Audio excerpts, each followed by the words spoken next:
ਸਾਰਿਆਂ ਨੂੰ ਪਿਆਰ ਭਰੀ ਸਤਿ ਸ਼੍ਰੀ ਅਕਾਲ। ਮੈਂ ਅਸਿਆਦ ਯਾਨੀ ਆਰਜੇ ਆਦੀ। ਕਹਿੰਦੇ ਆ ਪੰਜਾਬ ਕਿੰਨਾ ਕੁ ਪੰਜਾਬ ਹੈ ਉਹ ਟਾਈਮ ਦੇ ਨਾਲ ਬਦਲ ਗਿਆ ਹੈ ਨਾ, ਅਤੇ ਚੀਜ਼ਾਂ 'ਚ ਕਿੰਨਾ ਕੁ ਬਦਲਾਅ ਆਇਆ ਉਹ ਆਪਾਂ ਸਾਰੇ ਚੀਜ਼ਾਂ ਜਾਣਾਂਗੇ, ਅਤੇ ਖਾਸ ਕਰ ਪੰਜਾਬੀਅਤ ਨੂੰ, ਖਾਸ ਕਰ ਸਾਡੇ ਗੁਰੂਆਂ ਨੂੰ, ਉਹ ਤਮਾਮ ਗੱਲਾਂ ਆਪਾਂ ਕਰਾਂਗੇ। ਮੇਰੇ ਨਾਲ ਮੌਜੂਦ ਨੇ ਫਿਲਹਾਲ ਡਾਕਟਰ ਪ੍ਰਭਲੀਨ ਜੀ, ਅਜਿਹਾ ਇਨਸਾਨ, ਅਜਿਹੀ ਪਰਸਨੈਲਿਟੀ ਜਿਹਨੇ ਅਮਿਤਾਭ ਬੱਚਨ ਕੋਲੋਂ ਇੰਟਰੋਡਕਸ਼ਨ ਲਿੱਤਾ ਹੋਇਆ ਹੈ ਨਾ। ਜਿੰਨੇ ਵੀ ਲੋਕ ਇੱਥੇ ਮੌਜੂਦ ਹੈ ਮੈਂ ਚਾਹਾਂਗਾ ਜ਼ੋਰਦਾਰ ਤਾੜੀਆਂ ਸਰ ਆਪਣੇ ਵਾਸਤੇ ਵੀ ਖੁਦ ਤੁਸੀਂ ਜ਼ਰੂਰ ਮਾਰੋ, ਠੀਕ ਹੈ, ਕਿਉਂਕਿ ਤਾੜੀਆਂ ਬਣਨੀ ਜ਼ਰੂਰੀ ਹੈ ਇੱਥੇ, ਕਿਉਂਕਿ ਤਾੜੀਆਂ ਦੇ ਨਾਲ ਹੀ ਬੰਦੇ ਦਾ ਜਿਹੜਾ ਹੌਸਲਾ ਬੁਲੰਦ ਹੁੰਦਾ ਹੈ। ਸਰ ਸਤਿ ਸ਼੍ਰੀ ਅਕਾਲ, ਕੀ ਹਾਲ ਚਾਲ? ਸਤਿ ਸ਼੍ਰੀ ਅਕਾਲ, ਮੈਂ doctor Prabhleen Singh, author, administrative officer Punjabi university Patiala ਔਰ president young progressive Sikh forum. ਅੱਜ ਤੁਹਾਡੇ ਸਾਰਿਆਂ ਦੇ ਰੂਬਰੂ ਹੋਣ ਜਾ ਰਿਹਾ ਹਾਂ। ਸਤਿ ਸ਼੍ਰੀ ਅਕਾਲ ਜੀ। ਬਹੁਤ ਪਹਿਲਾਂ ਤਾਂ ਮੈਂ ਤੁਹਾਡਾ ਥੈਂਕਸ ਕਰਦਾ ਸਾਰੇ ਰੇਡੀਓ ਔਰੇਂਜ ਦੀ ਟੀਮ ਦਾ, ਵੀ ਜਿਨ੍ਹਾਂ ਨੇ ਸਪੈਸ਼ਲੀ ਇੱਥੇ ਅੱਜ ਵਿਜ਼ਿਟ ਕਰਕੇ ਮੈਨੂੰ ਇਹ ਮਾਣ ਬਖਸ਼ਿਆ ਵੀ ਮੈਂ ਸਾਰੇ ਜਿਹੜੇ ਸਰੋਤੇ ਨੇ ਉਹਨਾਂ ਦੇ ਰੂਬਰੂ ਹੋ ਸਕਾਂ। ਅਤੇ ਸਰ 3 ਕਿਤਾਬਾਂ ਤੁਹਾਡੀ ਆ ਚੁੱਕੀ ਨੇ, ਚੌਥੀ ਔਨ ਪ੍ਰੋਸੈਸ ਹੈਗੀ ਹੈ ਨਾ, ਅਤੇ ਇਹ ਮੈਂ ਚੀਜ਼ਾਂ ਜਾਣਨਾ ਚਾਹਾਂਗਾ ਵੀ ਸਫ਼ਰ ਕਿੱਦਾਂ ਸ਼ੁਰੂ ਹੋਇਆ, ਉਹ ਕਹਾਣੀ ਪ੍ਰਭਲੀਨ ਦੀ ਜ਼ੁਬਾਨੀ। ਦੇਖੋ, ਮੈਂ ਆਪਣੇ ਆਪ ਨੂੰ ਬੜਾ ਬਲੈਸਡ ਸਮਝਦਾ ਵੀ ਮੈਂ ਜਿਹੜੇ ਵੀ ਪ੍ਰੋਜੈਕਟਸ ਕੀਤੇ ਵੀ ਮੈਨੂੰ ਐਂ ਲੱਗਿਆ ਵੀ ਗੁਰੂ ਸਾਹਿਬ ਨੇ ਆਪ ਨਾਲ ਮੇਰੇ ਹੱਥ ਪੈਰ ਦੇ ਨਾਲ ਕਦਮ ਮਿਲਾ ਕੇ ਮੈਨੂੰ ਆਸ਼ੀਰਵਾਦ ਦੇ ਕੇ ਸਾਰੇ ਕੰਮ ਮੇਰੇ ਤੋਂ ਕਰਵਾਏ ਨੇ। ਇਹ ਕਦਮ ਸ਼ੁਰੂ ਹੋਇਆ ਜਦੋਂ ਮੈਂ MBA ਪਾਸ ਆਊਟ ਹੋਣਾ ਪੰਜਾਬੀ ਯੂਨੀਵਰਸਿਟੀ ਪਟਿਆਲਾ ਤੋਂ, ਨਾਲ ਹੀ ਮੇਰੀ ਕੈਂਪਸ ਪਲੇਸਮੈਂਟ ਹੋ ਜਾਂਦੀ ਹੈ ਭਾਰਤੀ ਏਅਰਟੈਲ ਲਿਮਟਿਡ 'ਚ, ਔਰ ਉੱਥੇ ਮੈਨੂੰ ਇਹੋ ਜਿਹਾ ਪ੍ਰੋਫਾਈਲ ਦਿੱਤਾ ਜਾਂਦਾ ਜਿਹਦੇ ਨਾਲ PR ਬਹੁਤ ਜ਼ਿਆਦਾ ਵੱਧ ਜਾਂਦਾ, ਔਰ ਮੈਂ ਉਹੀ ਕੀਤਾ। ਮੈਂ ਸਮਝਦਾ ਮੈਂ PR 'ਚ ਬੜਾ ਅੱਛਾ ਰਿਹਾ ਸ਼ੁਰੂ ਤੋਂ ਹੀ, ਅਤੇ ਮੇਰਾ PR ਬਣਦਾ ਗਿਆ। 2010 ਦੇ ਵਿੱਚ ਮੇਰੀ ਜਿਹੜੀ ਸਿਲੈਕਸ਼ਨ ਹੈ ਉਹ ਪੰਜਾਬੀ ਯੂਨੀਵਰਸਿਟੀ ਦੇ ਵਿੱਚ ਹੋ ਗਈ ਐਜ਼ ਐਡਮਿਨਿਸਟ੍ਰੇਟਿਵ ਆਫਿਸਰ।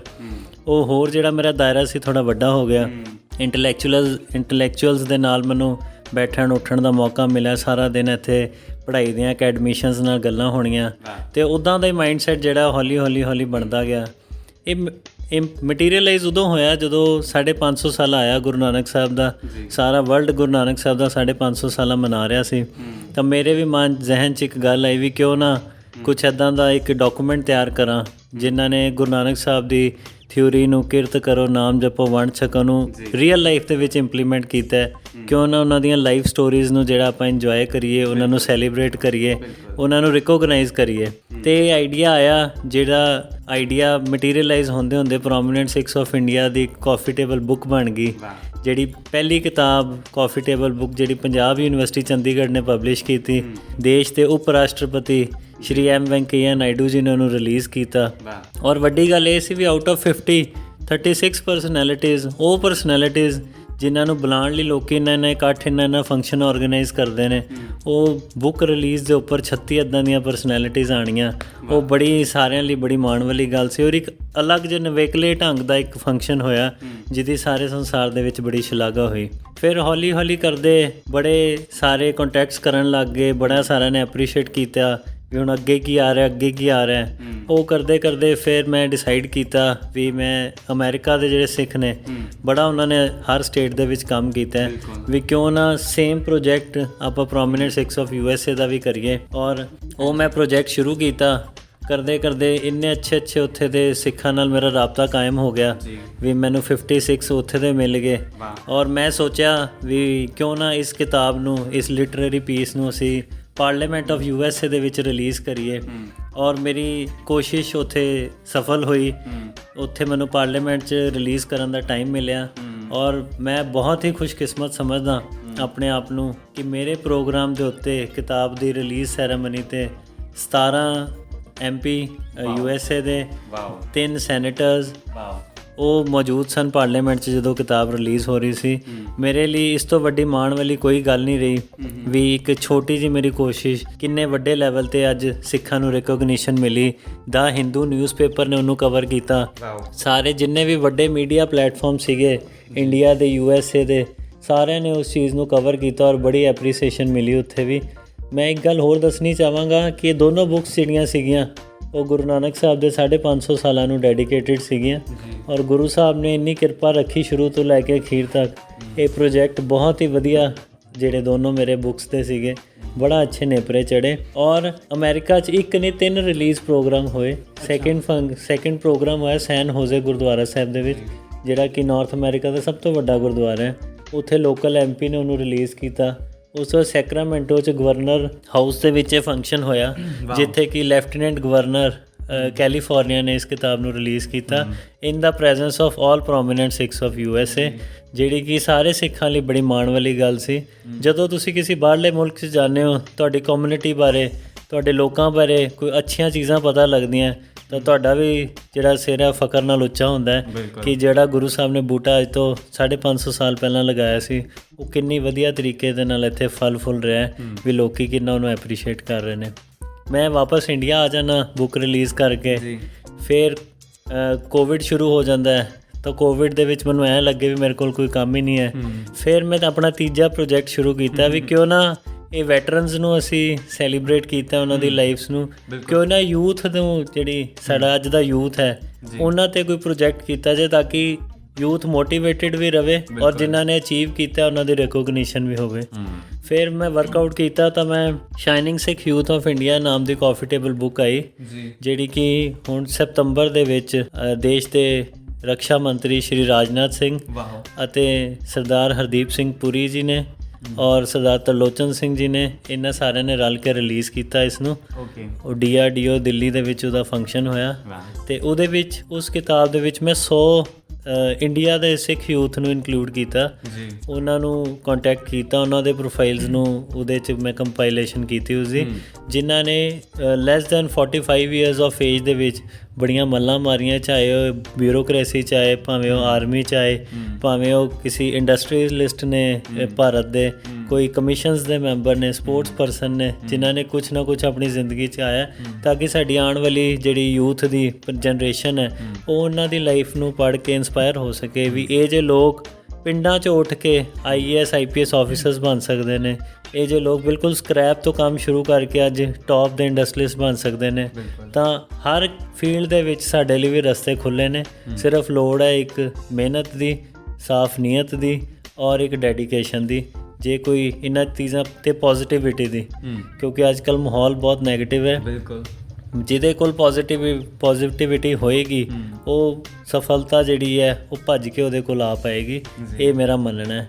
ਉਸ ਤੋਂ ਬਾਅਦ ਇਹ ਬੁੱਕਸ ਹੁੰਦੀਆਂ, ਨਾਲ ਹੀ ਮੈਨੂੰ ਗਵਰਨਮੈਂਟ ਆਫ ਪੰਜਾਬ ਤੋਂ ਇੱਕ ਪ੍ਰੋਜੈਕਟ ਮਿਲ ਜਾਂਦਾ, ਕਿਉਂਕਿ ਅਸੀਂ ਹੁਣੇ ਗੁਰੂ ਤੇਗ ਬਹਾਦਰ ਸਾਹਿਬ ਦਾ ਮਨਾ ਕੇ ਹਟਿਆ 400 ਸਾਲਾਂ, ਅਤੇ ਉਹਨਾਂ ਨੂੰ ਡੈਡੀਕੇਟਿਡ ਇੱਕ ਬੁੱਕ ਹੋਰ ਮੈਨੂੰ ਪ੍ਰੋਜੈਕਟ 'ਚ ਮਿਲੀ ਸੀ ਗਵਰਨਮੈਂਟ ਆਫ ਪੰਜਾਬ ਵੱਲੋਂ, ਜਿਹਨੂੰ ਆਊਟਲੁੱਕ ਨੇ ਛਾਪਿਆ, ਅਤੇ ਉਹਦਾ ਨਾਮ ਹੈ Guru Tegh Bahadur epitome of valour and craze.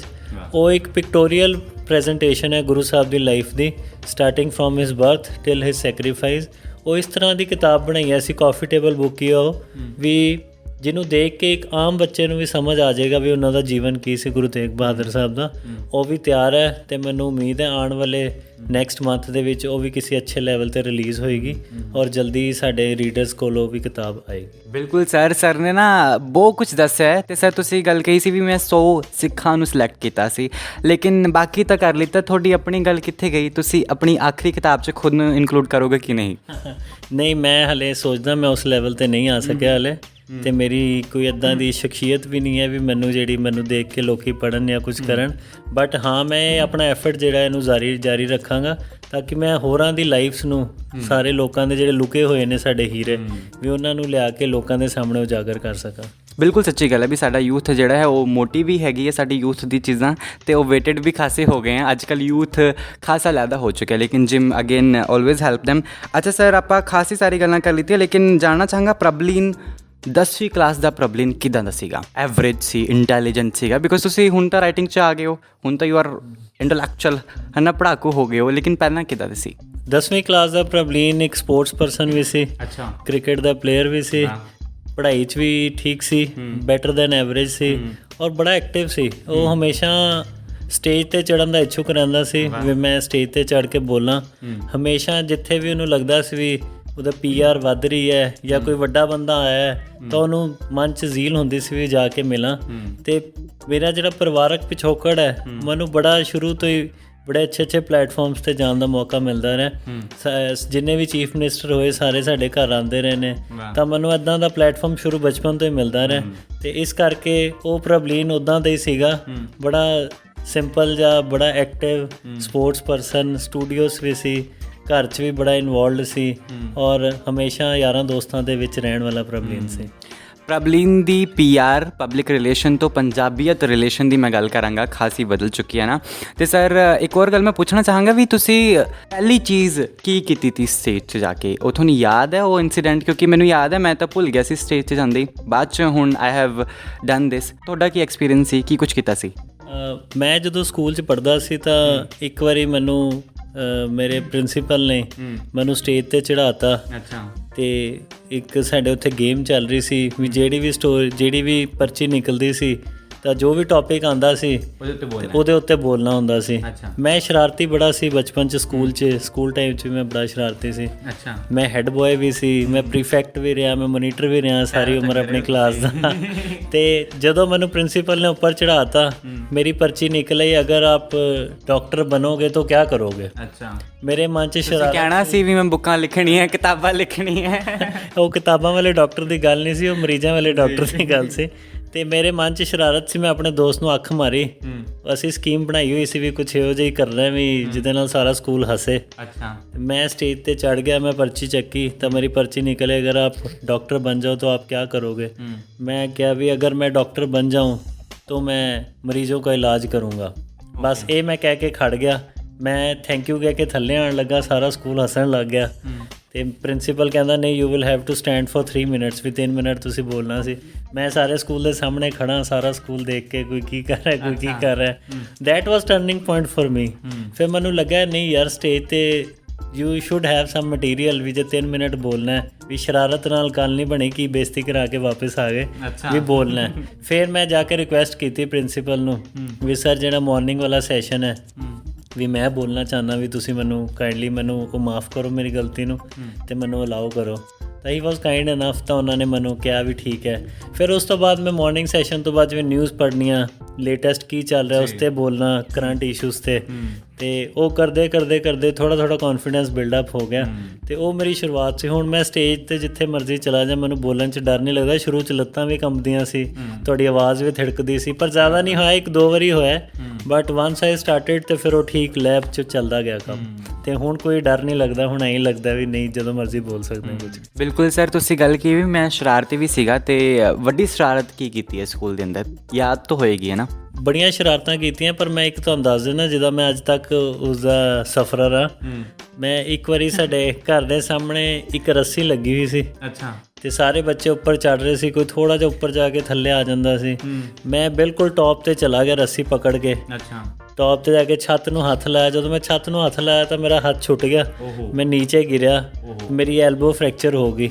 ਅਤੇ ਉਹ ਐਲਬੋ ਇਹੋ ਜਿਹੀ ਫ੍ਰੈਕਚਰ ਹੋਈ ਅੱਜ ਤੱਕ ਨਹੀਂ ਸੈੱਟ ਹੋ ਸਕੀ। ਅੱਛਾ। ਅਤੇ ਉਹ ਮੈਨੂੰ ਲੱਗਦਾ ਮੇਰੀ ਸਭ ਤੋਂ ਖਤਰਨਾਕ ਸ਼ਰਾਰਤ ਸੀ ਜਿਹੜੀ ਮੈਂ ਕੀਤੀ। ਅਤੇ ਉਸ ਤੋਂ ਬਾਅਦ ਮੈਂ ਥੋੜ੍ਹਾ ਜਿਹਾ ਫਿਰ ਠੀਕ ਹੋ ਗਿਆ ਵੀ ਨਹੀਂ ਯਾਰ ਆਪਣੇ ਨੁਕਸਾਨ ਹੋ ਰਿਹਾ ਇਸ 'ਚ। ਨਹੀਂ, ਪਹਿਲਾਂ ਪ੍ਰਭਲੀ ਜੀ ਨੂੰ ਲੱਗਿਆ ਸੀ ਵੀ ਇੱਥੇ ਵੀ PR ਮਿਲੇਗੀ, ਆਪਾਂ ਕਰ ਲੈਂਦੇ। ਬਾਅਦ 'ਚ ਪਤਾ ਲੱਗਿਆ ਨਹੀਂ PR ਨਹੀਂ, ਇਹ ਤਾਂ ਡਾਕਟਰ ਦੇ ਘਰੇ ਪਹੁੰਚਾ ਦਿੱਤਾ। ਅੱਛਾ ਸਰ, ਇਹ ਕਿਤਾਬ ਰਿਲੀਜ਼ ਹੋ ਚੁੱਕੀ ਹੈ ਨਾ? ਅਮਿਤਾਭ ਬੱਚਨ ਨੂੰ ਮਿਲਣ ਦਾ ਐਕਸਪੀਰੀਅੰਸ ਆਪਣੇ ਆਪ 'ਚ ਵੱਡਾ ਹੈ ਨਾ? ਉਹ ਸਟਾਰ ਵੱਡੇ ਆ, ਤੁਸੀਂ ਆਪਣੇ ਆਪ 'ਚ ਵੱਡੇ ਹੋ, ਅਤੇ ਉਹਨਾਂ ਤੋਂ ਆਪਣਾ ਇੰਟਰੋਡਕਸ਼ਨ ਕਰਾਉਣਾ ਕਿੰਨਾ ਚੰਗਾ ਲੱਗਿਆ। ਉੱਥੇ KBC 'ਚ ਸਰ ਗਏ ਸੀ, ਉਹ ਮਿਊਜ਼ਿਕ ਜਿਹੜਾ ਪਿੱਛੋਂ ਉਹ ਵੀ ਵੱਜਿਆ ਸੀ, ਅਤੇ ਸਰ ਰੌਂਗਟੇ ਨਹੀਂ ਖੜ੍ਹੇ ਹੋਏ? ਕਿੱਦਾਂ ਦੀ ਫੀਲਿੰਗ ਸੀ? ਬੜੀ ਮੈਮੋਰੇਬਲ ਟਾਈਮ ਸੀ ਜੀ। ਮੈਂ ਜ਼ਿੰਦਗੀ 'ਚ ਨਹੀਂ ਸੋਚਿਆ ਸੀ ਵੀ ਇਹੋ ਜਿਹਾ ਵੀ ਮੈਨੂੰ ਟਾਈਮ ਮਿਲ ਰਿਹਾ ਜਾਂ ਮੈਂ ਕਦੀ ਇਸ ਸਟੇਜ 'ਤੇ ਵੀ ਆ ਸਕਾਂਗਾ। ਪਰ ਮੈਂ ਤੁਹਾਨੂੰ ਸ਼ੁਰੂ ਤੋਂ ਦੱਸਿਆ ਵੀ ਪਰਮਾਤਮਾ ਦੀ ਬੜੀ ਮੇਰੇ 'ਤੇ ਕਿਰਪਾ ਰਹੀ ਹੈ। ਅਤੇ ਮੈਂ ਜਦੋਂ ਫਸਟ ਮੇਰੀ ਬੁੱਕ ਰਿਲੀਜ਼ ਹੋਈ ਤਾਂ ਉਹਦੇ ਵਿੱਚ ਇੱਕ ਲਿੰਕ ਸੀਗਾ ਜਿਹੜੇ ਕਿ ਉੱਥੇ ਦੇ CEO ਸੀਗੇ, ਅਤੇ ਉਹਨਾਂ ਨੇ ਮੈਨੂੰ ਕਿਹਾ ਵੀ ਮੈਂ ਕੋਸ਼ਿਸ਼ ਕਰਾਂਗਾ ਵੀ ਅਸੀਂ ਇਹਨੂੰ ਬੜੀ ਅੱਛੀ ਕਿਤਾਬ ਹੈ ਵੀ ਬੜੇ ਅੱਛੇ ਵੱਡੇ ਕਿਸੇ ਬਾਲੀਵੁੱਡ ਸਟਾਰ ਤੋਂ ਇਹਨੂੰ ਕਰਾ ਸਕੀਏ। ਅਤੇ ਮੈਂ ਜਦੋਂ ਪਟਿਆਲੇ ਇੱਕ ਦਿਨ ਘਰ ਬੈਠਾ ਸੀ, ਮੈਨੂੰ ਬਾਈ ਚਾਂਸ ਫੋਨ ਆ ਗਿਆ। ਉਹ ਕਹਿੰਦੇ ਅਸੀਂ ਕੋਈ KBC ਦੀ ਟੀਮ ਤੋਂ ਬੋਲ ਰਹੇ ਹਾਂ ਵੀ ਤੁਸੀਂ ਕਦੋਂ ਆ ਸਕਦੇ ਹੋ ਬੰਬੇ। ਮੈਂ ਕਿਹਾ ਜੀ ਤੁਸੀਂ ਦੱਸੋ ਮੈਂ ਕਦੋਂ ਆਵਾਂ, ਮੈਂ ਤਾਂ ਤਿਆਰ ਹਾਂ। ਅਤੇ ਉਹਨਾਂ ਨੇ ਫਿਰ ਸਾਡਾ ਡੇਟ ਫਿਕਸ ਹੋ ਗਿਆ। ਮੈਂ ਉੱਥੇ ਗਿਆ, ਮੈਂ ਸੈੱਟ ਦੇਖਿਆ। ਅਮਿਤਾਭ ਬੱਚਨ ਜੀ ਪਹਿਲਾਂ ਸਾਨੂੰ ਬਾਹਰ ਹੀ ਮਿਲਣ ਆ ਗਏ, ਉਹਨਾਂ ਨੂੰ ਮਿਲੇ, ਉਹਨਾਂ ਨੇ ਪੰਜਾਬੀ 'ਚ ਹੀ ਸਾਰੀ ਗੱਲ ਕੀਤੀ। ਅਸੀਂ 15-20 ਮਿੰਟ ਡਿਸਕਸ਼ਨਸ ਕਰਦੇ ਰਹੇ। ਫਿਰ ਸਟੇਜ 'ਤੇ ਗਿਆ, ਉਹ ਇੱਕ ਬੜਾ ਐਕਸਪੀਰੀਅੰਸ ਮੈਮੋਰੇਬਲ ਸੀਗਾ। ਮੈਂ 6-7 ਮਿੰਟ ਉਹਨਾਂ ਦੇ ਸਾਹਮਣੇ ਖੜ੍ਹ ਕੇ ਬੋਲਿਆ, ਅਤੇ ਉਹਨਾਂ ਨੇ ਬਾਅਦ 'ਚ ਐਡਿਟ ਕੀਤਾ ਅਤੇ ਉਹਨੂੰ 2-2.5 ਮਿੰਟ 'ਚ ਕੀਤਾ ਕਿਉਂਕਿ ਟਾਈਮ ਇੰਨਾ ਕੀ ਹੁੰਦਾ। ਅਤੇ ਉਹ ਐਕਸਪੀਰੀਅੰਸ ਜਿਹੜਾ ਸੀਗਾ ਬੜਾ ਹੀ ਅੱਛਾ, ਅੱਜ ਤੱਕ ਯਾਦਗਾਰ ਬਣ ਗਈ। ਉਹ ਮੇਰੇ ਨਾਲ ਜਿਹੜੇ ਉੱਥੇ ਮਹਾਰਾਸ਼ਟਰ ਦੇ ਲੋਕਲ ਬੰਬੇ ਦੇ ਕੋਈ ਸੀਗੇ ਬੜੇ ਪ੍ਰੋਮੀਨੈਂਟ ਬੰਦੇ ਸੀ, ਉਹ ਵੀ ਉਹਨਾਂ ਨੇ ਵੀ ਕਿਹਾ ਕਹਿੰਦੇ ਅਸੀਂ ਸ਼ੁਰੂ ਤੋਂ ਰਹਿ ਰਹੇ ਹਾਂ ਪਰ ਇਹੋ ਜਿਹਾ ਸਾਨੂੰ ਵੀ ਨਹੀਂ ਕਦੀ ਮੌਕਾ ਮਿਲਿਆ। ਤੁਹਾਡੇ ਕਰਕੇ ਅਸੀਂ ਵੀ ਇੱਧਰ ਮਿਲ ਚੱਲੇ ਹਾਂ ਇਹਨਾਂ ਨੂੰ, ਅਤੇ ਬੜਾ ਲਾਈਫ ਲੌਂਗ ਮੈਮੋਰੇਬਲ ਅਤੇ ਅੱਛਾ ਐਕਸਪੀਰੀਅੰਸ ਹੈ। ਅਮਿਤਾਭ ਬੱਚਨ ਜੀ ਨੇ ਵੀ ਬੜਾ ਐਪਰੀਸ਼ੀਏਟ ਕੀਤਾ ਇਸ ਐਫਰਟ ਨੂੰ, ਔਰ ਉਹਨਾਂ ਨੇ ਫਿਰ ਦੱਸਿਆ ਵੀ ਉਹਨਾਂ ਦੀ ਮਦਰ ਵੀ ਜਿਹੜੀ ਸੀ ਸਿੱਖਾਂ ਦੇ ਘਰ 'ਚ ਸੀ, ਉਹਨਾਂ ਦੇ ਨਾਨਾ ਜੀ ਜਿਹੜੇ ਸੀਗੇ ਉਹ ਮਹਾਰਾਜਾ ਪਟਿਆਲਾ ਦੀ ਕੈਬਨਿਟ ਦੇ ਵਿੱਚ ਫਾਈਨਾਂਸ ਮਿਨਿਸਟਰ ਹੁੰਦੇ ਸੀ, ਅਤੇ ਉਹਨਾਂ ਨੇ ਵੀ ਕਈ ਗੱਲਾਂ ਕੀਤੀਆਂ। ਤਾਂ ਐਂ ਲੱਗ ਰਿਹਾ ਸੀਗਾ ਵੀ ਅਸੀਂ ਇੰਨੇ ਵੱਡੇ ਲੈਜੈਂਡ ਦੇ ਨਾਲ ਇੰਨਾ ਟਾਈਮ ਸਪੈਂਡ ਕਰ ਚੱਲੇ ਹਾਂ।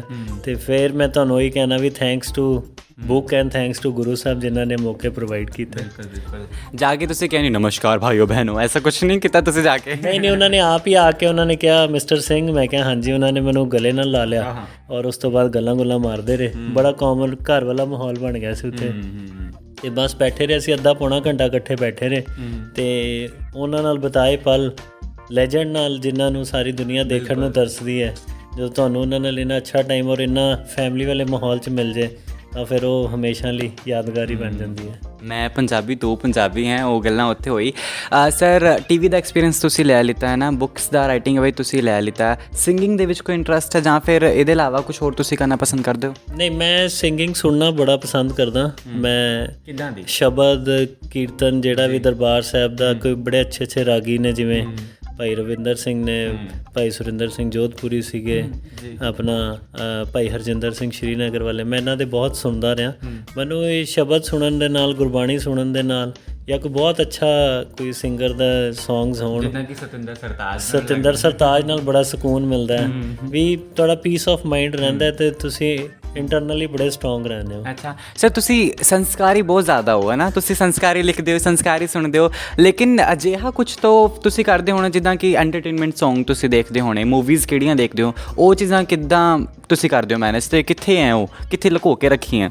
ਨਹੀਂ, ਉਹ ਕਿਤੇ ਵੀ ਨਹੀਂ ਲੁਕੋ ਕੇ ਰੱਖੇ। ਜਿਹੜੀ ਵੀ ਲੇਟੈਸਟ ਮੂਵੀ ਆਉਂਦੀ ਹੈ ਉਹ ਜ਼ਰੂਰ ਦੇਖਦੇ ਹਾਂ, ਕਿਉਂਕਿ ਹੁਣ ਫੈਮਿਲੀ ਦੇ ਵਿੱਚ ਸਾਰਾ ਕੁਝ ਦੇਖਣਾ ਵੀ ਪੈਂਦਾ, ਕਰਨਾ ਵੀ ਪੈਂਦਾ, ਅਤੇ ਜ਼ਰੂਰ ਜੇ ਤੁਹਾਡਾ ਨਹੀਂ ਵੀ ਇੱਛਾ ਹੁੰਦੀ, ਕਈ ਵਾਰੀ ਕੁਝ ਇੱਦਾਂ ਦਾ ਚੱਲ ਰਿਹਾ ਹੁੰਦਾ ਤੁਸੀਂ ਮੂਵੀ 'ਚ। ਕਿਹੜੀ ਮੂਵੀ ਦੇਖੀ ਸਰ? ਮੈਂ ਲਾਸਟ ਮੂਵੀ ਦੇਖੀ ਸੀ ਥੋੜ੍ਹੇ ਦਿਨ ਪਹਿਲਾਂ, ਮਦਰਾਸ ਕੈਫੇ। ਅੱਛਾ। ਉਹਦੇ 'ਚ ਰਾਜੀਵ ਗਾਂਧੀ ਵਾਲਿਆਂ ਦੀ ਅਸੈਸੀਨੇਸ਼ਨ 'ਤੇ ਸਾਰੀ ਉਹ ਸਟੋਰੀ ਬਣੀ ਹੈ, ਬੜੀ ਅੱਛੀ ਮੈਨੂੰ ਲੱਗੀ। ਵੀ ਰੀਅਲ ਜਿਹੜੀਆਂ ਲਾਈਫ ਸਟੋਰੀਜ਼ ਹੁੰਦੀਆਂ ਉਹ ਦੇਖਣ ਦਾ ਇੱਕ ਮੈਨੂੰ ਬੜਾ ਅਲੱਗ ਕਰੇਜ਼ ਹੈ, ਅਤੇ ਮੈਂ ਹਮੇਸ਼ਾ ਉਹਨਾਂ ਨੂੰ ਲਾਈਕ ਕਰਦਾ ਵੀ ਇੱਦਾਂ ਦੀਆਂ ਮੂਵੀਜ਼ ਜਿਹੜੀਆਂ। ਮੈਂ ਅੱਗੇ ਵੀ ਆਪਣੇ ਬੱਚਿਆਂ ਨੂੰ ਵੀ ਕਹਿੰਦਾ ਵੀ ਆਹ ਦੇਖੋ, ਤੁਹਾਨੂੰ ਹਿਸਟਰੀ ਬਾਰੇ ਨੌਲੇਜ ਹੋਏਗੀ, ਤੁਹਾਨੂੰ ਇਸ ਇੰਸੀਡੈਂਟ ਬਾਰੇ ਪਤਾ ਚੱਲੇਗਾ। ਉਹ ਜਿਹੜੀਆਂ ਇਹ ਵਾਲੀਆਂ ਸਟੋਰੀਜ਼ ਹੈ, ਆਈ ਰੀਅਲੀ ਲਾਈਕ ਦੈਮ, ਅਤੇ ਮੈਂ ਹਮੇਸ਼ਾ ਇਹ ਦੇਖਦਾ ਰਹਿੰਦਾ ਨੈਟਫਲਿਕਸ 'ਤੇ, ਪ੍ਰਾਈਮ 'ਤੇ, ਜਾਂ ਕੋਈ ਵੀ ਨਵੀਂ ਫਿਲਮ ਕਿਹੜੀ ਇੱਦਾਂ ਦੀ ਆਈ ਜਿਹੜੀ ਰੀਅਲ ਉਸ 'ਤੇ ਇੰਸੀਡੈਂਟ 'ਤੇ ਬਣੀ ਹੋਏ ਤਾਂ ਉਹ ਮੈਂ ਦੇਖਣੀਆਂ ਬਹੁਤ ਪਸੰਦ ਕਰਦਾ ਜੀ। ਅੱਛਾ, ਅਤੇ ਸਰ ਲਾਸਟ ਸੌਂਗ ਤੁਸੀਂ ਕਿਹੜਾ ਸੁਣਿਆ? ਮੈਂ ਕੱਲ੍ਹ ਹੀ ਸੁਣਿਆ ਸਤਿੰਦਰ ਸਰਤਾਜ ਦਾ ਆਖਰੀ ਅਪੀਲ ਉਡਾਰੀਆਂ। ਯੈਸ, ਬੜਾ ਅੱਛਾ ਸੌਂਗ ਹੈ ਜੀ, ਬੜਾ ਅਪੀਲ ਕੀਤਾ ਮੈਨੂੰ। ਬਟ ਮੈਨੂੰ ਮਿਊਜ਼ਿਕ ਮੇਰੇ ਦਿਮਾਗ 'ਚ ਚੱਲਦਾ, ਪਰ ਮੈਨੂੰ ਵਰਡਿੰਗਸ ਜਲਦੀ ਜਲਦੀ ਯਾਦ ਨਹੀਂ ਹੁੰਦੀਆਂ। ਅੱਛਾ। ਅਤੇ ਇਸ ਲਈ ਬੜਾ ਨੇ ਪਹਿਲਾਂ ਹੀ ਕਲੀਅਰ ਕਰਤਾ ਵੀ ਤੂੰ ਆਦੀ ਗਵਾਉਣ ਦੀ ਕੋਸ਼ਿਸ਼ ਨਾ ਕਰੀ, ਠੀਕ ਹੋ ਗਿਆ ਹੈ, ਪਹਿਲਾਂ ਹੀ ਕਲੀਅਰ ਕਰਤਾ। ਅੱਛਾ ਸਰ, ਆਪਾਂ ਸਾਰੀ ਗੱਲਾਂ ਆਲਮੋਸਟ ਕਵਰ ਕਰ ਲਿੱਤੀਆਂ। ਪੰਜਾਬੀ ਯੂਨੀਵਰਸਿਟੀ ਦੇ ਨਾਲ ਜੁੜਾਵ ਕਿੱਦਾਂ ਸ਼ੁਰੂ ਹੋਇਆ, ਤੁਸੀਂ ਕਦੋਂ ਇੱਥੇ ਆਏ? Because you are a student here, student ਤੋਂ ਹੁਣ ਇੱਥੇ ਤੱਕ ਦੀ ਜਿਹੜੀ ਥਾਂ ਹੈ ਉਹ ਕਿੱਦਾਂ ਸ਼ੁਰੂ ਹੋਈ? ਮੈਂ 2000 ਦੇ ਵਿੱਚ ਪੰਜਾਬੀ ਯੂਨੀਵਰਸਿਟੀ ਦੇ ਵਿੱਚ BCA ਕੀਤੀ, 2002 ਤੋਂ 2003। ਫਿਰ 2003 'ਤੇ ਮੈਨੂੰ ਇੱਥੇ ਕੈਂਪਸ ਦੇ ਵਿੱਚ MBA 'ਚ ਐਡਮਿਸ਼ਨ ਮਿਲ ਗਈ। 2003 ਤੋਂ 2005 ਮੈਂ ਇੱਥੇ MBA ਕੀਤੀ। ਉਸ ਤੋਂ ਬਾਅਦ 2005 'ਚ ਮੇਰੀ ਇੱਥੋਂ ਹੀ ਕੈਂਪਸ ਪਲੇਸਮੈਂਟ ਹੋਈ ਵੁਡਲੈਂਡ ਕੰਪਨੀ ਦੇ ਵਿੱਚ। ਮੈਂ ਥੋੜ੍ਹਾ ਹੀ ਟਾਈਮ ਵੁਡਲੈਂਡ 'ਚ ਕੰਮ ਕੀਤਾ, ਫਿਰ ਮੇਰੀ ਸਿਲੈਕਸ਼ਨ ਹੋ ਗਈ ਭਾਰਤੀ ਏਅਰਟੈਲ ਲਿਮਟਿਡ ਦੇ ਵਿੱਚ। ਮੈਂ ਭਾਰਤੀ ਏਅਰਟੈਲ 'ਚ 6 ਸਾਲ ਦਾ ਜਿਹੜਾ ਸਫ਼ਰ ਕੰਮ ਕੀਤਾ, ਬੜਾ ਅੱਛਾ ਕੰਮ ਕੀਤਾ। ਉਹਦੇ 'ਚ ਵੀ ਮੈਂ ਜਿਹੜਾ ਸੀਗਾ ਬੜਾ ਅੱਛਾ ਮੈਰੀਟੋਰੀਅਸ ਰਿਹਾ 6 ਸਾਲ। ਮੈਨੂੰ ਬੜੇ ਅਵਾਰਡਸ ਮਿਲਦੇ ਰਹੇ ਕਸਟਮਰ ਸਰਵਿਸ ਦੇ, ਜਾਂ ਬੜੇ ਅੱਛੇ ਅਵਾਰਡਸ ਮਿਲੇ। ਮੈਨੂੰ ਯਾਦ ਹੈ ਜਦੋਂ ਮੈਂ ਸਰ ਨੂੰ ਕਾਲ ਕੀਤਾ ਸੀ, ਸਰ ਨੇ ਮੈਨੂੰ ਕਿਹਾ ਸੀ ਨਮਸਕਾਰ ਬਤੀ ਆਪਕੀ ਕੀ ਸਹਾਇਤਾ ਕੀ ਜਾ ਸਕਦੀ ਹੈ। ਤਾਂ ਸਰ ਉਹ ਉੱਥੇ ਆਇਆ ਸੀ ਕਿ ਕਿੱਦਾਂ ਮੈਨੇਜ ਕੀਤਾ ਤੁਸੀਂ? ਨਹੀਂ, ਉਹ ਇੱਕ KRA ਦਾ ਪਾਰਟ ਸੀਗਾ ਸਾਡਾ ਕਸਟਮਰ ਸਰਵਿਸ ਦਾ, ਅਤੇ otherwise customer service delivery department ਜਿੰਨੇ ਵੀ ਸ਼ੋਰੂਮ ਸੀ, ਜਿੰਨੇ ਵੀ ਕਸਟਮਰ ਰਿਟੇਨਿੰਗ ਸੈਂਟਰ ਸੀ, ਉਹ ਸਾਰੇ ਮੇਰੀ ਸੁਪਰਵਿਜ਼ਨ 'ਚ ਉਦੋਂ ਚੱਲਦੇ ਰਹੇ 6 ਸਾਲ। ਅਤੇ ਉਸ ਤੋਂ ਬਾਅਦ ਇੱਥੇ ਪੋਸਟ ਨਿਕਲੀ, ਮੈਂ ਅਪਲਾਈ ਕੀਤੀ, ਇੱਥੇ ਮੇਰੀ ਸਿਲੈਕਸ਼ਨ ਹੋ ਗਈ ਪੰਜਾਬੀ ਯੂਨੀਵਰਸਿਟੀ ਦੇ ਵਿੱਚ ਮੈਂ ਆ ਗਿਆ 2011 ਦੇ ਵਿੱਚ। ਅਤੇ ਹੁਣ 2022 ਹੋ ਗਿਆ, 11 ਸਾਲ ਦਾ ਤਕਰੀਬਨ ਸਫ਼ਰ ਹੋ ਗਿਆ, ਅਤੇ ਉਹ ਯੂਨੀਵਰਸਿਟੀ ਨਾਲ ਜੁੜੇ ਹੋਏ ਹਾਂ। ਸ਼ੁਰੂ ਤੋਂ ਮੈਂ 2000 ਤੋਂ ਜੁੜਿਆ ਹਾਂ, ਮੈਨੂੰ ਤਾਂ ਤਕਰੀਬਨ 22 ਸਾਲ ਹੋ ਗਏ। ਉਸ ਤੋਂ ਪਹਿਲਾਂ ਵੀ ਜੁੜਿਆ ਹੋਇਆ ਸੀ, ਮੇਰੇ ਮਦਰ ਵੀ ਇੱਥੇ ਹੀ ਸੀਗੇ, ਉਹ ਇੱਥੋਂ ਹੀ ਰਿਟਾਇਰ ਹੋਏ ਨੇ ਐਜ਼ ਐਡੀਟਰ। ਤਾਂ ਉਹਨਾਂ ਦੇ ਨਾਲ ਵੀ ਬੜੀ ਵਾਰੀ ਆਉਣਾ ਹੋਇਆ। ਤਾਂ ਬਚਪਨ ਤੋਂ ਹੀ ਜਦ ਦਾ ਹੋਸ਼ ਸੰਭਾਲਿਆ ਪੰਜਾਬੀ ਯੂਨੀਵਰਸਿਟੀ ਬਾਰੇ ਸਾਰੀ ਨੌਲੇਜ ਸੀਗੀ ਵੀ ਇੱਥੇ ਕੀ ਹੁੰਦਾ ਹੈ ਕਿਵੇਂ ਹੈ, ਤਾਂ ਸ਼ੁਰੂ ਤੋਂ ਹੀ ਜੁੜੇ ਹੋਏ ਸੈਂਸ ਬਰਥ ਜੀ। ਸਰ ਇੱਥੇ ਦੇ ਯੂਥ ਵਾਸਤੇ ਕੀ ਕੁਝ ਮੈਸੇਜ ਦੇਣਾ ਚਾਹੋਗੇ? Because youth is up to something good, ਉਹਨਾਂ ਨੂੰ ਕੁਝ ਗੁੱਡ ਚਾਹੀਦਾ ਲੇਕਿਨ ਉਹਨਾਂ ਨੂੰ ਉਹ ਮਿਲਦਾ ਨਹੀਂ। ਮੈਂ ਗੱਲ ਕਰਾਂ ਪੰਜਾਬੀ ਯੂਨੀਵਰਸਿਟੀ ਦੀ ਤੇ ਕਾਫੀ ਸਾਰੀ ਚੀਜ਼ਾਂ ਹੁੰਦੀਆਂ ਜਿਹੜੀ ਛੁੱਟ ਜਾਂਦੀਆਂ, ਕੋਈ ਸਾਨੂੰ ਦੱਸਦਾ ਨਹੀਂ ਹੈ ਨਾ, ਗਾਈਡੈਂਸ ਨਹੀਂ ਹੁੰਦੀ। ਕੀ ਕੁਝ ਮੈਸੇਜ ਹੋਏਗਾ ਉਹਨਾਂ ਦੇ ਵਾਸਤੇ? ਦੇਖੋ ਕੋਈ ਜੌਬਸ ਦੀ ਕਮੀ ਨਹੀਂ ਹੈ, ਕਿਸੇ ਐਂਟਰਪ੍ਰੇਨਿਓਰਸ਼ਿਪ ਦੀ ਕਮੀ ਨਹੀਂ ਹੈ ਇੰਡੀਆ ਦੇ ਵਿੱਚ। ਇਹ ਆਪਣੀ ਪਰਸੈਪਸ਼ਨ ਬਣ ਗਈ ਹੈ। ਅੱਜ ਵੀ ਮਿਹਨਤ ਕਰਨ ਵਾਲੇ ਬੱਚੇ ਜਿਹੜੇ ਨੇ ਉਹ ਆਪਣੀ ਲਾਈਫ ਦੇ ਵਿੱਚ ਸੈੱਟ ਹੋ ਹੀ ਜਾਂਦੇ ਨੇ। ਬਿਲਕੁਲ ਥੋੜ੍ਹੀ ਜਿਹੀ ਮਿਹਨਤ ਦੀ ਲੋੜ ਹੈ, ਥੋੜ੍ਹੀ ਜਿਹੀ ਸਿੰਸੈਰਿਟੀ ਦੀ ਲੋੜ ਹੈ, ਥੋੜ੍ਹੀ ਜਿਹੀ ਡੈਡੀਕੇਸ਼ਨ ਦੀ ਲੋੜ ਹੈ। ਦੇਖੋ ਹਰ ਕੋਈ ਜਿਹੜਾ ਅੰਬਾਨੀ ਅਦਾਨੀ ਨਹੀਂ ਬਣ ਸਕਦਾ, ਹਰ ਕਿਸੇ ਨੂੰ ਗਵਰਨਮੈਂਟ ਜੌਬ ਵੀ ਨਹੀਂ ਮਿਲ ਸਕਦੀ, ਹਰ ਕੋਈ IAS IPS ਵੀ ਨਹੀਂ ਬਣ ਸਕਦਾ।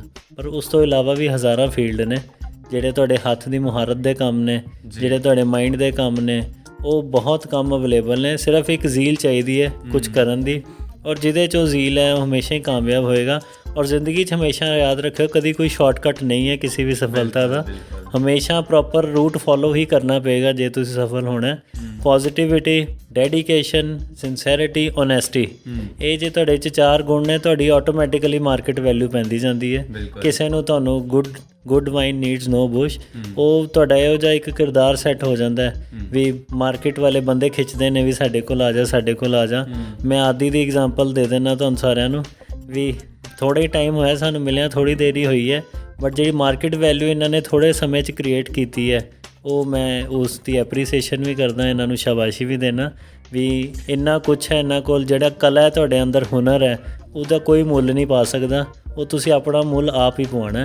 ਅਤੇ ਇਸ ਕਰਕੇ ਆਪਣਾ ਜੋਸ਼ ਨਾਲ, ਇਮਾਨਦਾਰੀ ਨਾਲ ਕੰਮ ਕਰੋ, ਤੁਹਾਡੇ ਅੱਗੇ ਕੋਈ ਕੈਰੀਅਰ 'ਚ ਕੋਈ ਕਿਸੇ ਤਰ੍ਹਾਂ ਦੀ ਕੋਈ ਪ੍ਰੋਬਲਮ ਨਹੀਂ ਆਏਗੀ, ਤੁਸੀਂ ਜ਼ਰੂਰ ਸਫਲ ਹੋਵੋਗੇ। बिल्कुल। तो thank you so much sir मेरी तारीफ़ा करने वास्ते। कहाँ थे आप इससे पहले? मेरी तारीफ़ किसी ने नहीं की है, मैं मर जा गुड़ खा के। अच्छा सर, एक और एक 11 आपको 11 साल हो चुके हैं यूनिवर्सिटी के अंदर, है ना? तो एक तुसी, एक तुहाडी अपनी माँ, है ना, जिन्हें मिल के बहुत कुछ देखा, यूनिवर्सिटी नूं बदलते हुए भी वेख्या। किन्नी की यूनिवर्सिटी बदल चुकी है? डेवलपमेंट की मैं गल करांगा, चाहे यूथ नूं लैके मैं गल करां भी यूथ भी खासा बदल गया है एज यू टोल्ड, तो किन्ना क बदलाव तुसी वेख्या? ਦੇਖੋ with the emergence of social media, ਨਵੀਂ ਟੈਕਨੋਲੋਜੀ ਨਾਲ ਯੂਨੀਵਰਸਿਟੀ ਬਹੁਤ ਬਦਲੀ ਹੈ।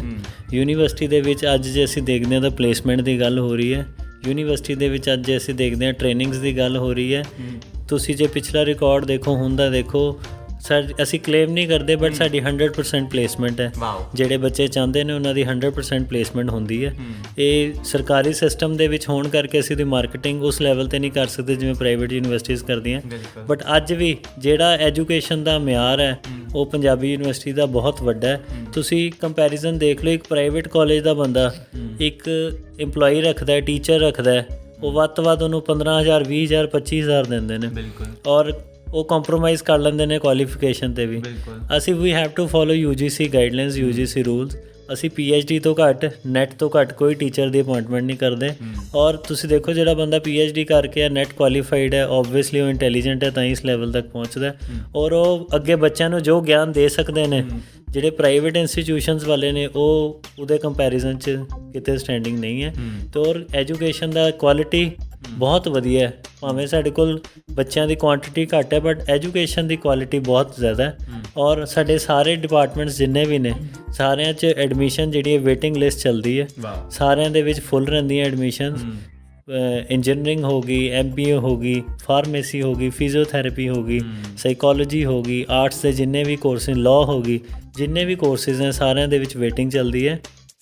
ਯੂਨੀਵਰਸਿਟੀ ਦੇ ਵਿੱਚ ਬਹੁਤ ਫਰਕ ਪਿਆ, ਟੈਕਨੋਲੋਜੀਕਲੀ ਵੀ ਅਸੀਂ ਬਹੁਤ ਐਡਵਾਂਸ ਹੋਏ ਹਾਂ। ਕੈਮਸ ਡਿਪਾਰਟਮੈਂਟ ਸ਼ੁਰੂ ਹੋਇਆ ਸਾਡਾ ਨਵਾਂ, ਸੋਫਿਸਟੀਕੇਟਿਡ ਇੰਸਟਰੂਮੈਂਟੇਸ਼ਨ ਸੈਂਟਰ ਸਾਡਾ ਸ਼ੁਰੂ ਹੋਇਆ। ਇੱਦਾਂ ਦੇ ਐਂਟਰਪ੍ਰੀਨਿਓਰਸ਼ਿਪ ਡਿਵੈਲਪਮੈਂਟ ਸੈਂਟਰ ਖੁੱਲ੍ਹੇ ਨੇ, ਬਹੁਤ ਕੁਛ ਨਵਾਂ ਸ਼ੁਰੂ ਹੋਇਆ ਜਿਹੜਾ ਇੰਡਸਟਰੀ ਨੂੰ ਮੈਚ ਕਰਦਾ।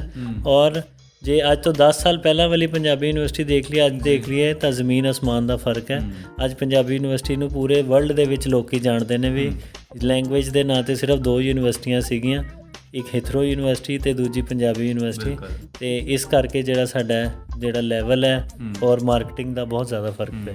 ਤੇ ਡਿਫਰੈਂਸ ਦੀ ਜੇਕਰ ਮੈਂ ਗੱਲ ਕਰਾਂ ਤਾਂ 10 ਸਾਲ ਪਹਿਲਾਂ ਪ੍ਰਬਲਿਨ ਛੋਟਾ ਹੁੰਦਾ ਸੀ ਇਸੀ ਯੂਨੀਵਰਸਿਟੀ ਦੇ ਵਿੱਚ, ਅਤੇ ਹੁਣ 10 ਸਾਲ ਬਾਅਦ ਪ੍ਰਬਲਿਨ ਬੜਾ ਹੈ ਨਾ। ਅਤੇ ਸਰ ਮੈਂ ਗੱਲ ਕਰਾਂਗਾ ਸਾਡੇ ਟੀਚਰਸ ਦੀ, ਤੁਸੀਂ ਖੁਦ ਇੱਥੋਂ ਪੜ੍ਹੇ ਹੋ ਹੈ ਨਾ, ਅਤੇ ਟੀਚਰ ਦੇ ਆਪਾਂ ਨਾ ਨਾਂ ਰੱਖੇ ਹੁੰਦੇ ਆ, ਜਿੱਦਾਂ ਕਿ ਮੇਰੇ ਪ੍ਰਿੰਸੀਪਲ ਦਾ ਨਾਂ ਆਪਾਂ ਰੱਖੇ ਹੋਏ ਸੀ ਡੋਰੀਮੋਨ, ਤੇ ਇੱਦਾਂ ਦੇ ਨਾਂ ਕੀ ਕੁਝ ਸੀ ਉਹ ਮੈਂ ਜਾਣਨਾ ਚਾਹਾਂਗਾ। ਦੇਖੋ ਅੰਦਰ ਦੀ ਬਾਤ ਹਮਨੇ ਕਿਸੇ ਕੋ ਬਤਾਨੀ ਨਹੀਂ।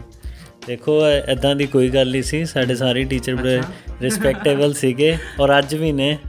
ਉਦੋਂ ਟੀਚਰ ਉਦੋਂ ਗੁਰੂ ਸਨ, ਅੱਜ ਕੁਲੀਗ ਨੇ, ਇੰਨਾ ਕੀ ਫਰਕ ਪਿਆ। ਬਟ ਮੈਂ ਅੱਜ ਵੀ ਸਾਰਿਆਂ ਨੂੰ ਗੁਰੂ ਦਾ ਦਰਜਾ ਦੇਣਾ। ਇਹੋ ਜਿਹੀ ਅਸੀਂ ਕਦੀ ਇਹੋ ਜਿਹੀ ਉਹ ਨਹੀਂ ਕੀਤੀ, ਨਹੀਂ ਕਦੀ ਵੀ ਕਿਸੇ ਟੀਚਰ ਦਾ ਨਾਮ ਨਹੀਂ ਰੱਖਿਆ, ਕੁਛ ਨਹੀਂ ਰੱਖਿਆ।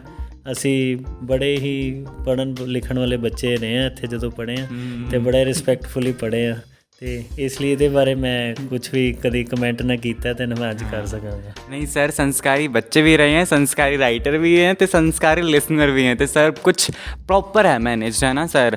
तो बहुत कुछ ਆਪਾਂ ਗੱਲਾਂ ਬਾਤਾਂ ਕੀਤੀ ਸਰ। ਰੇਡੀਓ ਔਰੇਂਜ RJ ਆਦੀ ਇੱਥੇ ਆਇਆ, ਕਿੱਦਾਂ ਦਾ ਮਿਲ ਕੇ ਲੱਗਿਆ ਸਰ? ਬਹੁਤ ਅੱਛਾ ਲੱਗਾ ਜੀ। ਮੈਂ ਤੁਹਾਡੇ ਪਲਾਨ ਸੁਣੇ ਨੇ, ਮੈਨੂੰ ਪਤਾ ਨਹੀਂ ਸੀਗਾ ਪਹਿਲਾਂ, ਪਰ ਮੈਂ ਆਈ ਵਿਸ਼ ਕਿ ਇਹ ਜਿਹੜਾ ਤੁਹਾਡਾ FM ਨਵਾਂ ਚੈਨਲ ਖੁੱਲ੍ਹਾ ਇਹ ਦਿਨ ਦੁਗਣੀ ਰਾਤ ਚੌਗਣੀ ਤਰੱਕੀ ਕਰੇ, ਅਤੇ ਆਦੀ ਸਿਰਫ ਪੰਜਾਬ ਦਾ ਨਹੀਂ ਪੂਰੇ ਇੰਡੀਆ ਦਾ ਹੈੱਡ ਬਣਿਆ ਆਉਣ ਵਾਲੇ 5 ਸਾਲਾਂ ਦੇ ਵਿੱਚ। ਇਹੀ ਸਾਡੀਆਂ ਬਲੈਸਿੰਗਸ ਨੇ ਤੁਹਾਨੂੰ ਜੀ।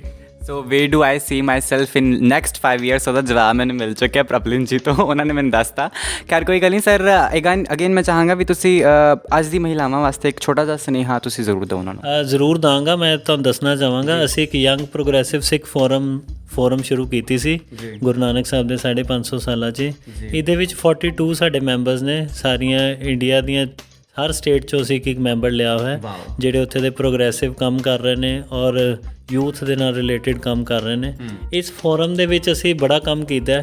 ਅਸੀਂ ਹੁਣ ਲੇਟੈਸਟ ਹੀ 2 ਮਹੀਨੇ ਪਹਿਲਾਂ ਜੇ ਸਿੱਖ ਲੜਕੀਆਂ ਜਿਹੜੀਆਂ ਬਰੇਵ ਸਿੱਖ ਗਰਲਸ ਸੀਗੀਆਂ ਉਹਨਾਂ ਨੂੰ ਆਨਰ ਕੀਤਾ। ਉਹ ਅਰਾਊਂਡ 42 ਸਾਰੇ ਇੰਡੀਆ 'ਚੋਂ 42 ਲੜਕੀਆਂ ਆਈਆਂ ਸੀ ਜਿਨ੍ਹਾਂ ਨੇ ਕਿਸੇ ਨੇ ਕੋਈ ਲੁਟੇਰੇ ਫੜੇ, ਕਿਸੇ ਨੇ ਕੁਛ ਇੱਦਾਂ ਦੇ ਕੰਮ ਕੀਤੇ। ਤਾਂ ਇੱਕ ਬੜੀ ਮੋਟੀਵੇਸ਼ਨ ਸੀਗੀ ਉਹਨਾਂ ਲਈ।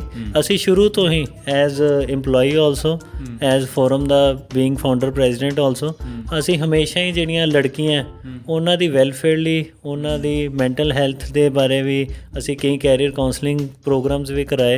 ਸਾਨੂੰ ਇਹ ਹੈ ਵੀ ਜਿਹੜੀ ਲੜਕੀ ਹੈ ਜਾਂ ਪੈਸਿਆਂ ਕਰਕੇ ਉਹਨਾਂ ਦੀ ਐਜੂਕੇਸ਼ਨ 'ਤੇ ਵੀ ਨਹੀਂ ਕੋਈ ਫਰਕ ਪੈਣਾ ਚਾਹੀਦਾ। ਅਸੀਂ ਐਜੂਕੇਸ਼ਨ ਵੀ ਉਹਨਾਂ ਦੀ ਸਪੋਂਸਰ ਕਰਦੇ ਹਾਂ, ਅਤੇ ਇਸ ਲਈ ਹਮੇਸ਼ਾ ਹੀ ਅਸੀਂ ਚਾਹਾਂਗੇ ਕਿ ਲੜਕੀਆਂ ਦਾ ਮਲਟੀਪਲ ਰੋਲ ਹੁੰਦਾ ਸੁਸਾਇਟੀ ਦੇ ਵਿੱਚ, ਅਤੇ ਉਹਨਾਂ ਦੀ ਡਿਵੈਲਪਮੈਂਟ ਦੇ ਲਈ, ਉਹਨਾਂ ਦੀ ਐਜੂਕੇਸ਼ਨ ਲਈ, ਉਹਨਾਂ ਦੀ ਐਂਟਰਪ੍ਰੇਨਿਓਰਸ਼ਿਪ ਲਈ, ਉਹਨਾਂ ਦੀ ਇੰਪਲੋਇਮੈਂਟ ਲਈ ਅਸੀਂ ਸ਼ੁਰੂ ਤੋਂ ਵਚਨਬੱਧ ਸੀ, ਅੱਗੇ ਵੀ ਵਚਨਬੱਧ ਆ ਵੀ ਕਿਸੇ ਨੂੰ ਵੀ ਕਿਸੇ ਤਰ੍ਹਾਂ ਦੀ ਲੋੜ ਹੈ ਤਾਂ ਉਹ ਸਾਨੂੰ ਕੰਟੈਕਟ ਕਰ ਸਕਦੇ ਨੇ। ਅਤੇ ਸਰ ਤੁਸੀਂ ਘਰ ਜਾ ਕੇ ਫਿਰ ਆਪਣੇ ਬੱਚੇ ਨੂੰ ਕਹਿੰਦੇ ਹੋ ਵੀ ਜਾ ਤੂੰ ਵੀ ਕੋਈ ਗੁੰਡਾ ਗੰਡਾ ਫੜ ਕੇ ਲੈ ਕੇ ਆ? ਹੈ ਅਜਿਹਾ ਹੁੰਦਾ ਹੈ? ਨਹੀਂ, ਇੱਦਾਂ ਦੀ ਕੋਈ ਸਿਚੁਏਸ਼ਨ ਇੰਟੈਂਸ਼ਨਲੀ ਨਹੀਂ ਜਾਂ ਡੈਲੀਬਰੇਟਲੀ ਨਹੀਂ ਹੋਈ। ਕਿਸੇ ਦੀ ਲਾਈਫ ਦੇ ਵਿੱਚ ਇੱਦਾਂ ਦੀ ਸਿਚੁਏਸ਼ਨ ਨੈਚੁਰਲ ਫਲੋ ਦੇ ਵਿੱਚ ਹੀ ਆ ਗਈ ਜਿਹਦਾ ਉਹਨੇ ਬੜਾ ਡਟ ਕੇ ਮੁਕਾਬਲਾ ਕੀਤਾ। ਓਬਵੀਅਸਲੀ ਅਸੀਂ ਹਮੇਸ਼ਾ ਬੱਚਿਆਂ ਨੂੰ ਇਹ ਗਾਈਡ ਕਰਦੇ ਹਾਂ ਵੀ ਨਾ ਜ਼ੁਲਮ ਕਰਨਾ ਅਤੇ ਨਾ ਜ਼ੁਲਮ ਸਹਿਣਾ। ਵੀ ਜੇ ਤੁਹਾਨੂੰ ਸੁਸਾਇਟੀ 'ਚ ਵੀ ਕਦੀ ਲੱਗੇ ਵੀ ਇੱਦਾਂ ਦਾ ਕੁਛ ਹੋ ਰਿਹਾ, ਤੁਸੀਂ ਆ ਕੇ ਸਾਨੂੰ ਦੱਸੋ, ਜੇ ਅਸੀਂ ਕਿਸੇ ਤਰ੍ਹਾਂ ਕਿਸੇ ਦੀ ਵੀ ਹੈਲਪ ਕਰ ਸਕੇ ਤਾਂ ਜ਼ਰੂਰ ਕਰਾਂਗੇ। ਅਤੇ ਮੈਨੂੰ ਇਹ ਵੀ ਖੁਸ਼ੀ ਹੈ ਦੱਸਣ 'ਚ ਵੀ ਮੇਰੀ ਬੇਟੀ ਬੜੀ ਐਕਟਿਵ ਹੈ, ਅਤੇ ਉਹ ਵੀ ਇੱਦਾਂ ਦਾ ਸੋਸ਼ਲ ਵਰਕ ਅਤੇ ਹਮੇਸ਼ਾ ਮੈਨੂੰ ਕਹਿੰਦੀ ਰਹਿੰਦੀ ਹੈ। ਉਹਨੇ ਗੱਡੀ 'ਚ 10 ਕੁ ਕੰਬਲ ਰੱਖੇ ਹੋਏ ਨੇ, ਜਿਹੜਾ ਉਹ ਦੇਖਦੀ ਹੈ ਵੀ ਕੋਈ ਗਰੀਬ ਜਾ ਰਿਹਾ ਜਿਹਨੂੰ ਰਿਐਲਿਟੀ 'ਚ ਲੋੜ ਹੈ ਤਾਂ ਉਹ ਮੈਨੂੰ ਗੱਡੀ ਰੁਕਵਾ ਕੇ ਵਿੱਚੋਂ ਕੰਬਲ ਕੱਢ ਕੇ ਉਹਨਾਂ ਨੂੰ ਦੇ ਕੇ ਆਉਂਦੀ ਹੈ। ਸਰਦੀਆਂ ਦੇ ਮੌਸਮ 'ਚ, ਗਰਮੀਆਂ 'ਚ ਉਹ ਫਿਰ ਚੱਪਲਾਂ ਰੱਖ ਲੈਂਦੀ ਹੈ। ਜਿਹੜਾ ਦੇਖਦੀ ਹੈ ਵੀ ਕੋਈ ਬੱਚਾ ਕੋਈ ਨੰਗੇ ਪੈਰੀ ਜਾ ਰਿਹਾ, ਕੁਝ ਜਾ ਰਿਹਾ ਤਾਂ ਉਹਨਾਂ ਨੂੰ ਦੇ ਦਿੰਦੀ ਹੈ। ਮੈਨੂੰ ਖੁਸ਼ੀ ਹੈ ਵੀ ਬੱਚਿਆਂ ਦੀ ਵੀ ਜਿਹੜੀ ਸੁਸਾਇਟੀ ਪ੍ਰਤੀ ਬੜੀ ਪੋਜ਼ੀਟਿਵ ਸੋਚ ਹੈ, ਅਤੇ ਇੱਦਾਂ ਦੀ ਸੋਚ सकारात्मक भारत बनाने ਦੇ ਵਿੱਚ बहुत काम करेगी आने वाले समय। बिल्कुल सर। और एक ऐसी ही दोस्त मेरी भी है जो गाड़ी में अपने कंबल रखती है, सर्दियों का मौसम है फ़िलहाल और सुबह वैसे भी मुश्किल हो जाती है, तो वो क्या करती है, उसको ऐसे ही राह चलते एक महिला मिली, उसने गाड़ी से ब्लैंकेट को निकाला और लड़की के कंधों पर डाल दिया। तो लड़की का रिप्लाई था, एक्सक्यूज़ मी मैडम, मैं शादी में जा रही हूँ, ठंड नहीं है मुझे, मैं गरीब नहीं हूँ। तो ये भी चीज़ें होती हैं मार्केट में, राइट, इट्स अ थिंग। लेकिन thank you so much sir साढ़े नाल जुड़न वास्ते। बहुत कुछ ਤੁਸੀਂ ਦੱਸਤਾ ਨਾ, ਬਹੁਤ ਕੁਛ ਲੋਕਾਂ ਨੂੰ ਅਵੇਅਰ ਤੁਸੀਂ ਕੀਤਾ ਹੈ। ਆਈ ਐਮ ਰੀਅਲ ਥੈਂਕਫੁਲ ਤੁਸੀਂ ਆਪਣਾ ਕੀਮਤੀ ਸਮਾਂ ਮੈਨੂੰ ਦਿੱਤਾ। ਥੈਂਕ ਯੂ ਆਦੀ। I am blessed and I am happy ਕਿ ਤੁਸੀਂ ਅੱਜ ਆਏ ਹੋ ਸਾਡੀ ਯੂਨੀਵਰਸਿਟੀ ਦੇ ਵਿਹੜੇ। ਤੁਹਾਡਾ ਇੱਥੇ ਆਉਣ ਨੂੰ ਜੀ ਆਇਆਂ ਨੂੰ ਵੀ ਹੈ ਅਤੇ ਧੰਨਵਾਦ ਵੀ ਹੈ। ਔਰ ਮੈਂ ਉਮੀਦ ਕਰਾਂਗਾ ਵੀ ਆਉਣ ਵਾਲੇ ਟਾਈਮ ਦੇ ਵਿੱਚ ਵੀ ਆਪਾਂ ਵੱਧ ਤੋਂ ਵੱਧ ਇਨਵੋਲਵ ਹੋ ਕੇ ਜੋ ਵੀ ਸੁਸਾਇਟੀ ਦੇ ਲਈ ਕੁਝ ਕਰ ਸਕੇ ਅੱਛਾ ਤਾਂ ਜ਼ਰੂਰ ਅਸੀਂ ਤੁਹਾਡੇ ਨਾਲ ਰਹਾਂਗੇ ਹਮੇਸ਼ਾ ਜੀ। Thank you. ਅਤੇ ਤੁਸੀਂ ਸਾਰੇ ਮੈਨੂੰ ਸੁਣ ਰਹੇ ਹੋ RJ ਆਦੀ ਦੇ ਨਾਲ। ਸੁਣਦੇ ਰਹੋ ਰੇਡੀਓ ਔਰੇਂਜ, ਕੁਝ ਖੱਟਾ ਕੁਝ ਮਿੱਠਾ।